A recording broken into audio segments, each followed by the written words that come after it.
नमस्कार मित्रांनो, मी आहे धनेश सर. तुम्ही पाहत आहात आदिती क्लासेसचे यूट्यूब चॅनल.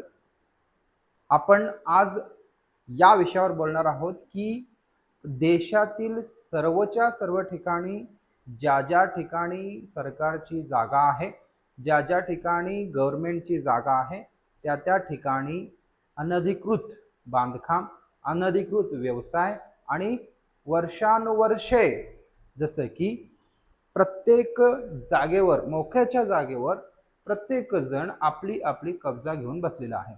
ही कब्जा कशी घेतात आणि ही लोक आपल्या रस्त्यावर किंवा रस्त्याच्या कडेला ज्या ठिकाणी फुटपाथ आहे तिथं किंवा फुटपाथाच्या पलीकडे जी जागा सरकारच्या आहेत त्या सरकारच्या जागेवर कब्जा घेतात, भाडे तत्वावर घेतात. भाडेपट्ट्यावरील जेवढे काही जमीन आहेत, या भाडेपट्ट्यावरील जमिनीवर आता सरकारने एक योग्य निर्णय घेतलेला आहे.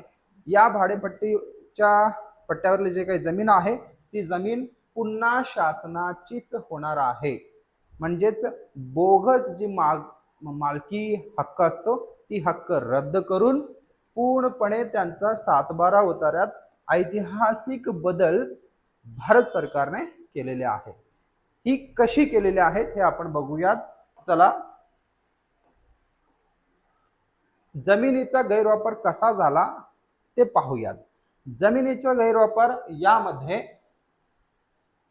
आपण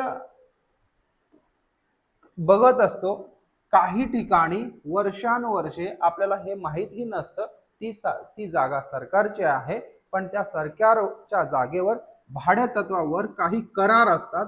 30 वर्षाचं, 99 वर्षाचा आणि 999, बघा, हजार वर्षाचा, 999 वर्षाच्या करारावर जमिनीचे वाटप केले जाते. मग ही जमिनीचे वाटप करारावर केले जाते. वर्ष बघा, 30 वर्षे, 99 वर्षे आणि शेवटची किती, 999 वर्ष, म्हणजे 1000 पिढ्यान पिढ्या ती जागा त्यांचीच होऊन बसते. पण या सगळ्यांवर अधिकाऱ्यांची संगनमत, म्हणजे ही सगळी प्रक्रिया कशी होते, ही प्रक्रिया त्या त्या विभागातील ती जी काही अधिकारी आहेत त्या अधिकाऱ्यांची संगनमत होऊन तिथली काही संस्था, काही कंपन्या आणि काही भूमाफिया जे असतात, म्हणजे जमिनी बळकावणारे जे काही लोक असतात, त्या भूमाफियांचा भ्रष्ट अधिकाराशी हात मिळवणी करून ती जागा घेतली जाते, त्याच्यावर कब्जा घेतली जाते. तीही वर्षानुवर्षे घेतली जाते, त्याच्यावर इन्कम कमवली जाते. मग तिथं काय करतात, तिथं स्वतःच्या जागेवर, त्या जागेवर स्वतःची मालकी हक्क म्हणून नोंद करतात. शासकीय जमिनीवर बेकायदेशीरपणे स्वतःची मालक म्हणून नोंद त्यांनी करतात. त्याची जर कागदपत्रे काढला तर त्या कागदपत्रावर त्या व्यक्तीची, संस्थेची किंवा माफियांच्या नावांची, कंपन्यांची नावं तिथं असतात. त्यामुळे त्या जमिनीला सरकार सुद्धा हात लावू शकत नव्हता किंवा सामान्य लोक तर सोडूनच द्या. मग या विचारामध्ये थोडस बदल करून, थोडस काय ऐतिहासिक बदल सरकारने केलेला आहे. याच्यामध्ये शासनाने कठोर निर्णय काय केलेला आहे ते बघूयात. जी काही बनावट एंटरप्राइजेसची नावे असायची ती नावे पूर्णपणे काढून टाकलेला आहे. बोगस नोंदी जेवढे आहेत तेवढे सगळे पूर्णपणे हटवणार आहे. भाडेपट्टे धारकांनी मालक म्हणून केलेली बेकायदेशीर नोंद तात्काळ रद्द केली जाणार आहे. म्हणजे भाडेपट्टाधारकांनी जे काही मालक म्हणून केलेलं आहे नोंद ती पूर्णपणे काढून टाकणार आहे. त्याच्या ऐवजी जमिनीचा खरा मालक, एकमेव मालक काय असणार आहे, महाराष्ट्र सरकार असणार आहे. म्हणजे महाराष्ट्रात एक ऐतिहासिक बदल यावेळेला झालेला आहे जे सरकारने केलेली आहेत. याच्यामध्ये 7/12 उतार्यावरील काही अचूक बदल आपण कसे, म्हणजे सरकारने कसे केलेले आहेत ते बघूया. ठीक आहे. कब्जेदार रखाना जो असतो त्या ठिकाणी आधी काय असायचा, खाजगी संस्था किंवा कंपनीचे किंवा भूमाफियांचे नाव असायचा. पण त्याच्या ऐवजी फक्त म्हणजे केवळ महाराष्ट्र शासनाचा नाव असणार आहे कब्जेदार म्हणून. भाडेकरूंची स्थिती म्हणजे त्या रखान्यात बेकायदेशीर मालक म्हणून नोंद केली जाते, पण तिथं मात्र काय असणार आहे, इतर हक्कात नोंद झालेली आहे.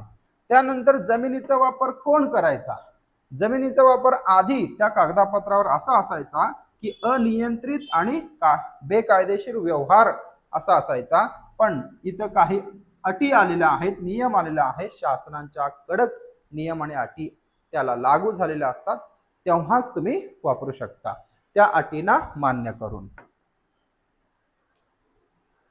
मूळ भाडेपट्टाधारकांचे काय होणार? जे जे पूर्वीपासून मूळ भाडेपट्टाधारकांचे जमिनी आहेत त्यांचे काय होणार? त्यांचं काय होणार बघा, मालकी हक्क पूर्णपणे काय होणार, संपुष्टात होणार. माझा आहे म्हणून तू मिरवत होता, त्याचा पूर्णपणे मालकी हक्क संपुष्टात येणार आहे. मूळ भाडेपट्टाधारकांची नावे मालक म्हणून राहणार नाही. हे निर्णय कोण घेतला आहे? महाराष्ट्र सरकारने घेतलेला आहे. मालक म्हणून कोण असणार आहे? फक्त महाराष्ट्र शासन असणार आहे. आणि इतर हक्कात स्थलांतर, त्यांची नावे आता अधिकार अभिलेखात फक्त इतर हक्क, मेन हक्क कोणाचा? महाराष्ट्र शासनाचा. इतर मध्ये त्यांची नाव दिसणार आहेत. हे हक्क शासनाच्या कडक नियम आणि अटी यांच्या अधीन असणार आहेत. या निर्णयाचा आता निर्णय का घेतला जाता? या निर्णयाचा मुख्य उद्देश काय आहे? मोक्याची जेवढी काही सरकारची जमिनी होत्या, ते मोक्याची सर्व सरकारची जमिनी बळकवण्याचा प्रयत्न केला होता. बेकायदेशीर विक्री सुद्धा झालेली होती. ती विक्री होत पण होती, ती थांबवणे हा मेन उद्देश आहे.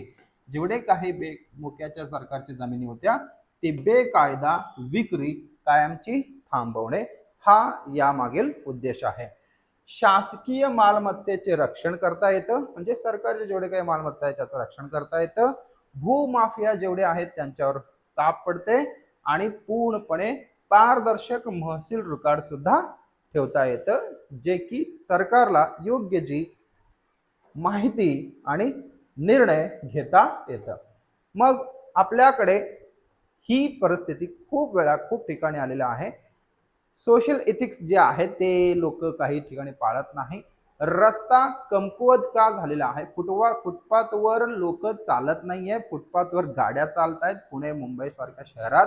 आणि त्याच फुटपाथवर काही जणांनी ते आपल्या टपऱ्या ठेवलेल्या आहेत, काही जणांचं बिझनेस सुरू झालेला आहे, काही जणांचं व्यवसाय चालू झालेला आहेत बेकायदेशीररित्या. आणि तेथील जे काही जवळपासचे अधिकारी लोक आहेत त्या अधिकाऱ्यांच्या संगनमताने हे सगळ्या गोष्टी होत असतात आणि याचा विनाकारण सामान्य जनतेला त्रास भरपूर होत असतो.